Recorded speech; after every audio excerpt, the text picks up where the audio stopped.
Fl-aħħar 24 sija feġġew 7 każijiet ġodda ta' coronavirus fost 738 test. Is-Supretendent tas-Saħħa Pubblika l-Professur Charmaine Gauci spjegat kif 6 minn dawn il-każijiet huma ta' trasmissjoni lokali fil-waqt li wieħed biss huwa relatat ma' safar. Il-kundizzjonijiet ta' dawn is-7 każijiet ġodda huma kollha tajbin. Il-każ relatat ma' safar huwa ta' Maltija ta' 22 sena li hija relatata ma' persuna li marret btala l-Marokk. Il-familja ta' din il-persuna tinsab fi kwarantina. L-ewwel każ ta' trasmissjoni lokali huwa ta' Filippin ta' 36 sena li beda bis-sintomi fil-25 ta' Marzu. Dan kien mar ftit ix-xogħol u hemmhekk qed isir intraċċar tal-kuntatti li kellu. Każ ieħor huwa ta' Malti ta' 48 sena u li beda bis-sintomi fl-aħħar ta' Marzu. Dan ukoll mar x-xogħol waqt li kellu s-sintomi. Fil-fatt wara li sar intraċċar tal-kuntatti, l-awtoritajiet tas-saħħa bagħtu d-dar 7 impjegati fuq kwarantina. Dan il-post ġie wkoll iffumigat.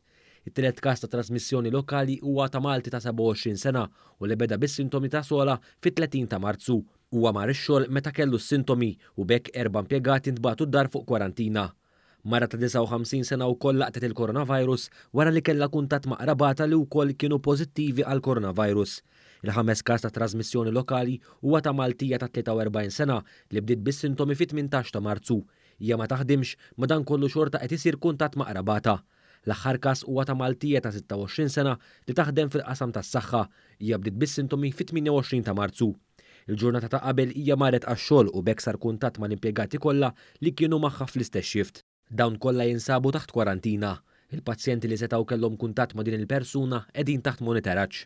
Fuq mistoqsijiet li isiru mill-pubbliku dwar il-posta, is-Supretendent tas-Saħħa Pubblika saħqet dwar l-importanza tal-iġene regolari. Lin-nies jekk jirċievu posta minn barra minn Malta, tajjeb li jekk din m'għandekx daqshekk bżonna, inti tħallija ftit fil-ġenb għaliex nafu li dan il-virus jekk seta' kien hemm kontaminazzjoni. Ġeneralment il-virus idum bejn 24 to 72 hours.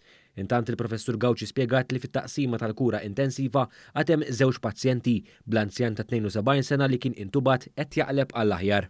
Bħala s-sitwazzjoni tal-każijiet li kellna għad għandna dawk iż-żewġ pazjenti li għadhom qegħdin l-ITU, wieħed għadu qiegħed fuq il-ventilator, però s-sitwazzjoni klinika tiegħu qiegħda tmur għall-aħjar bil-mod il-mod u każ ieħor li għadu qiegħed jiġi monitored l-ITU. Intant 10 persuni jinsabu fit-taqsima tal-mart infettiv fl-isptar Mater Dei, 16 il-persuna qegħdin rikoverati fl-isptar privat St. Thomas fil-waqt il-bqija ta' dawk bil-COVID-19 qegħdin f'darhom taħt monitoraġġ.